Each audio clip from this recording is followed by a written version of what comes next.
गुजरात विधानसभा के चुनाव अब अपने अंतिम चरण पर पहुंच चुके हैं, जहां दूसरे चरण में होने वाले वैसे वडोदरा शहर जिला की डभोई बैठक पर चुनाव अंतर्गत आज भाजपा के स्टार प्रचारक योगी आदित्यनाथ ने डभोई नगर में आगमन करते हुए आम सभा को संबोधित करने के साथ भाजपा के प्रत्याशी शैलेश मेहता के लिए चुनाव प्रचार करते हुए कांग्रेस पर तीखे प्रहार किए थे।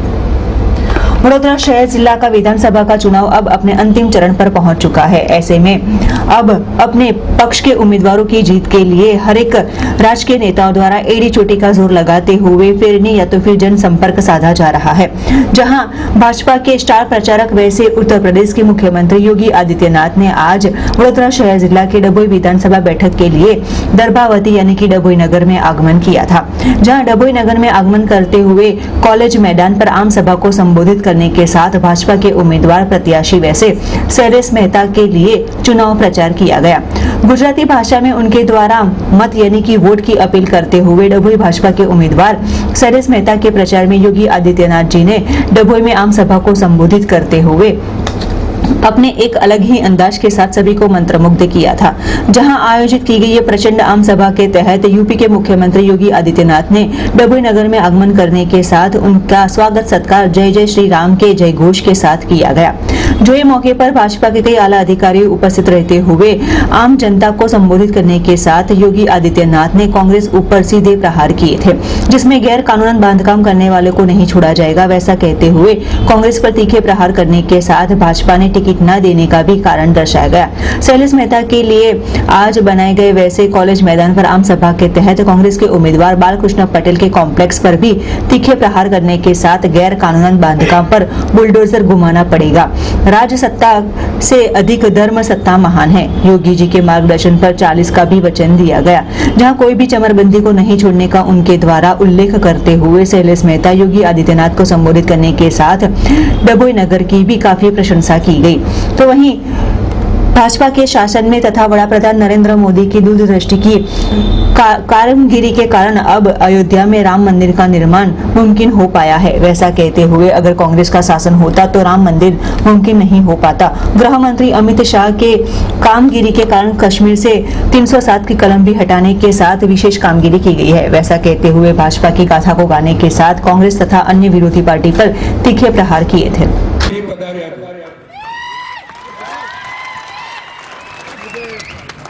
5 વર્ષ પહેલા પણ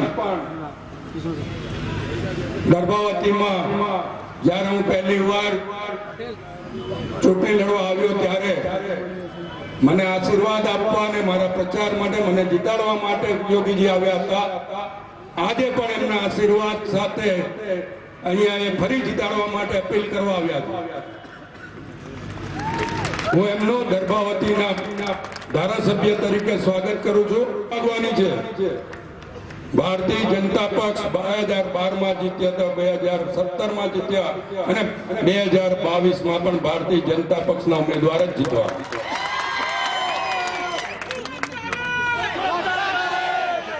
पहली बार आव्यो त्यारे कीधुं तो डभोई ने दरबावती बनाववा आव्यो छू।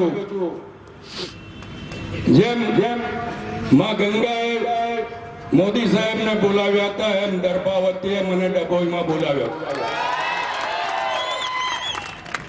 5 वर्ष में सतत दरबावती बनाववाना कामों कर्या छे, अनेक विकासना कामों कर्या छे। विपक्षना उम्मीदवार एम कहे छे कि मैं काम कर्या था 2012 થી 17 भाई तमे भारतीय जनता पक्ष में हता एटला माटे तमारा काम थया था। અને બોર્ડ ઉપર લખે છે કામ બોલે છે, કામ બોલે છે।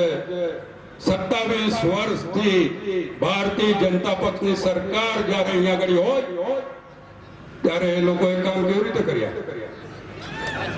વગર સરકારે, વગર ધારાસભ્ય મૂરખ બનાવવાના ધંધા કરી રહ્યા છે। 5 તારીખે मतदान થશે અને 8 તારીખે જ્યારે ઈવીએમ ખુલશે ત્યારે એમને ભાન થશે કે ભાઈ ઘર છોડીને એમને શું ભૂલ કરી।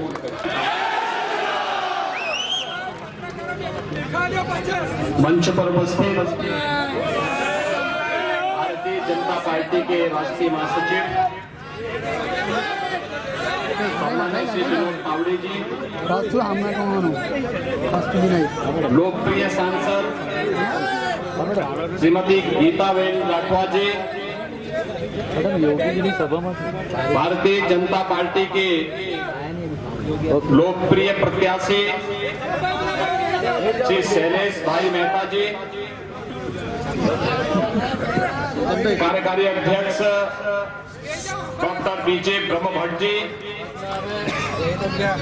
श्रीमती भाइयों बहनों, बड़ोदरा अपनी स्थापत्य कला के लिए जाना जाता है और यह भी मान्यता है इस नगरी की स्थापना आज से 5000 वर्ष पहले हुई थी और उससे भी पहले महर्षि विश्वामित्र ने यहां साधना की थी और यहीं के बगल में विश्वामित्री नदी भी यहां पर बहती है जो इसका प्रमाण प्रस्तुत करती है। भाइयों बहनों, महर्षि विश्वामित्र की पावन साधना स्थली और उनका जो राजपाट था वह भी उत्तर प्रदेश के वाराणसी के पास वर्तमान गाजीपुर ही है। इतनी प्राचीन परंपरा के आप सब वारिस हैं और गुजरात की धरती पे इस वाहिनी में हम सब के लिए अत्यंत वर्णीय है।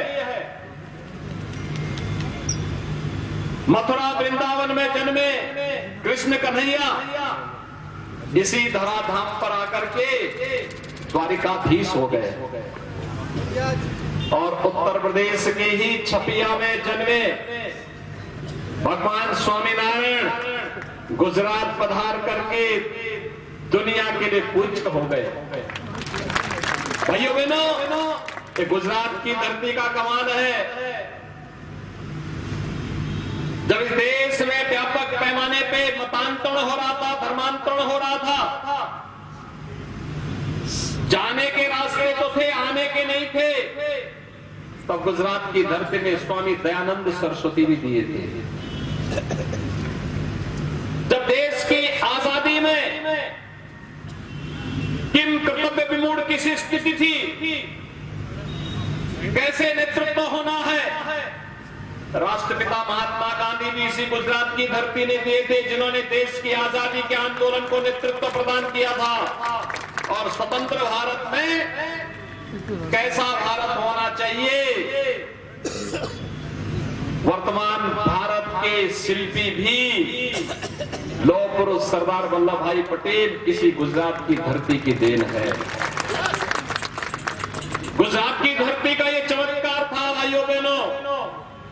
जूनागढ़ और के नवाब और हैदराबाद के निजाम को भी घुटनों टेकने के लिए लौह पुरुष सरदार वल्लभ भाई पटेल ने उस कालखंड में एक ही स्वर में उन दोनों को भी भारतीय गणराज्य में मिलाने का कार्य किया था। कोई सोचता था अयोध्या में भगवान राम के भव्य मंदिर का निर्माण हो पाएगा? 500 वर्षों तक संघर्ष चला था, लेकिन ये प्रधानमंत्री मोदी जी के चमत्कारिक नेतृत्व, दूरदर्शी और दृढ़ निश्चयी नेतृत्व का कमाल है। अयोध्या में भगवान राम का भव्य मंदिर के निर्माण का कार्य भी प्रारंभ हो गया है। भाइयों बहनों, अब दिसंबर 2023 में जब रामलला का भव्य मंदिर का निर्माण होगा तो भाइयों बहनों, ये भारत के राष्ट्र गौरव का मंदिर बनेगा। हर भारतीय गौरव की अनुभूति करेगा और यह भी संकल्प करेगा कि गुलामी के अंशों को हमेशा के लिए समाप्त होना ही चाहिए। गुलामी सदैव के लिए समाप्त होनी ही चाहिए। अयोध्या में भगवान राम के भव्य मंदिर का निर्माण, काशी में काशी विश्वनाथ धाम का निर्माण, महाकाल में महालोक का पुनर्निर्माण, केदारपुरी उत्तराखंड में केदारपुरी का पुनरुद्धार, बद्रीनाथ धाम के सुंदरीकरण की महायोजना, और द्वारिका में भी तो हुआ है। द्वारिका धाम के पुनरुद्धार का कार्य, सुंदरीकरण का कार्य जिस भव्यता और दिव्यता को प्राप्त कर रहा है, सोमनाथ मंदिर जिस प्रकार की दिव्यता को प्राप्त कर रहा है, भाइयों बहनों, ये आस्था का भी सम्मान है। और जिन सूरवीरों ने इन आस्था के केंद्रों को सुरक्षित रखने के लिए अपने आप को बलिदान किया था, उनके प्रति कृतज्ञता का भाव भी प्रदर्शित करने का एक माध्यम है। वैश्विक मंच पर बढ़ती हुई भारत की प्रतिष्ठा, सुरक्षित होती हुई सीमाएं, आतंकवाद, नक्सलवाद और अराजकता का सर्वथा समाप्त होना, भारत की आस्था को मिल बढ़ रही प्रतिष्ठा। आज से 20 वर्ष पहले गुजरात ने कर्फ्यू पर सदैव के लिए कर्फ्यू लगा दिया। कर्फ्यू सदैव के लिए गुजरात से समाप्त हुआ। तो गुजरात से ही जब नरेंद्र भाई मोदी का नेतृत्व देश को मिला, तो भाइयों बहनों, आज देश से आतंकवाद भी समाप्त हो गया। 1952 में देश के संविधान में कांग्रेस ने चोरी छिपे धारा 370 जोड़ करके देश में आतंकवाद को, नक्सलवाद को, अराजकता को बढ़ावा देने का जो कुत्सित प्रयास किया था, 5 अगस्त 2019 को प्रधानमंत्री मोदी जी के मार्गदर्शन में गृह मंत्री श्री अमित शाह जी ने कश्मीर से धारा 370 को सदैव के लिए समाप्त करके आतंकवाद की ताबूत पर अंतिम कील ठोक करके साबित कर दिया कि भारत की धरती पर आतंकवाद की कोई जगह नहीं।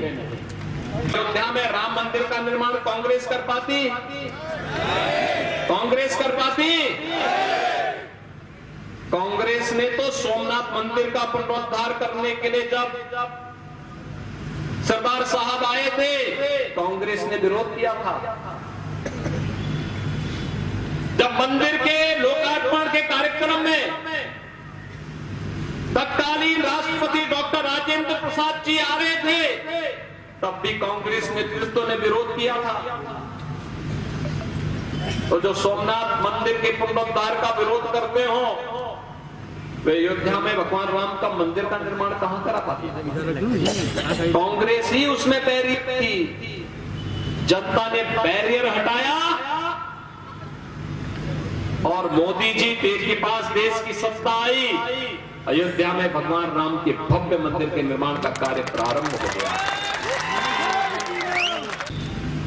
आज की दुनिया के सबसे लोकप्रिय नेता भारत के यशस्वी प्रधानमंत्री श्री नरेंद्र भाई मोदी को भारत को दिया। और आज भाइयों बहनों, वैश्विक मंच पर भारत की बढ़ती हुई प्रतिष्ठा